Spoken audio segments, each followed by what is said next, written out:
Okay, so we are getting ready to review the startup of the CAMaster Stinger, and the program that's necessary on the PC computer for that is called WinCNC. So we're going to launch WinCNC. Alright, so now we have the program launched, and now we will need to start the machine up itself. So let's walk over and start the machine. And to power the machine up, there's a on-off button over on the left-hand side of the machine, so we're just going to power that on. If it's successfully on, you'll hear a fan running. There's also an emergency stop button, and that button is handy if maybe you've started a process and it looks like the drill is going to do something wrong or something you don't want it to do. You can just slap the emergency stop button to stop it. Also, if you're trying to start up the system, and when you do an initialization and it gives you an error, it could be that your emergency stop button is pushed in. So you want to check that to make sure that the emergency stop button is pulled out. This cable right here is the cable that connects to the PC computer. So this is what communicates between the machine and the PC computer. Right up here we have our laser. So this is the laser light, and this helps us set the X and Y coordinates.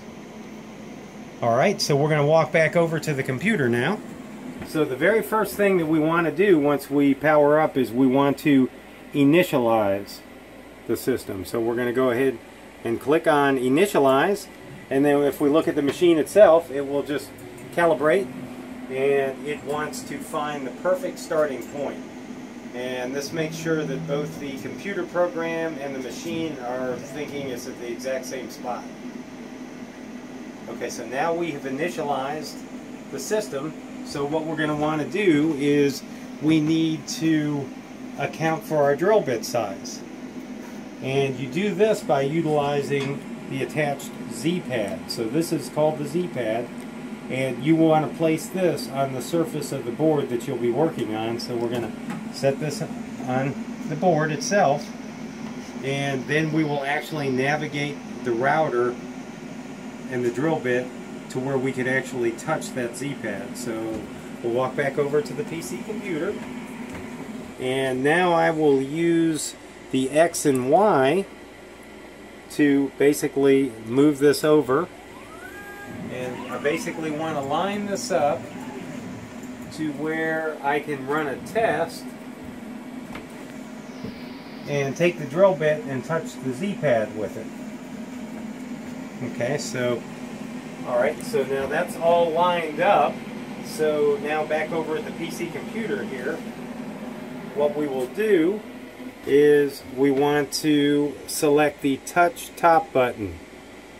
So I'm going to press touch top, and you'll notice that it's going to lower the router, and as soon as it touches the Z-pad, it should jerk itself back up.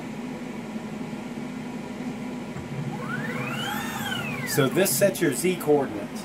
Okay, so now you can set your X and Y coordinates you're going to want to turn your laser light on. So let's switch the laser light on, and now we'll walk over to the board, and we basically want the point, the 0 X and Y coordinates, to be on the side point of the board here. So I'll just edge it over just a bit more, and let's see here, let's keep it going. Is it on now? Not quite. A little more. Right there. Okay. Alright, so now that would be a good X and Y point. So now if we go back over to the PC, we're going to want to 0 X and Y. Okay, so now that takes our point, and this would be that actual point on the board. So that's where the laser light is currently, but we want to move the drill bit there. So the way we would move the drill bit to where it's exactly where the laser light is right now is to select laser X0 and Y0. And now that moved that drill bit to the exact point where that laser light was. And that is what we've got so far. At the end of the day, once you finish up, you would just basically go to your software, and you would select park, and you're going to park your machine and it will just basically put it at a stopping point to where you can turn the machine off now. Then I'll just walk over and switch the machine off.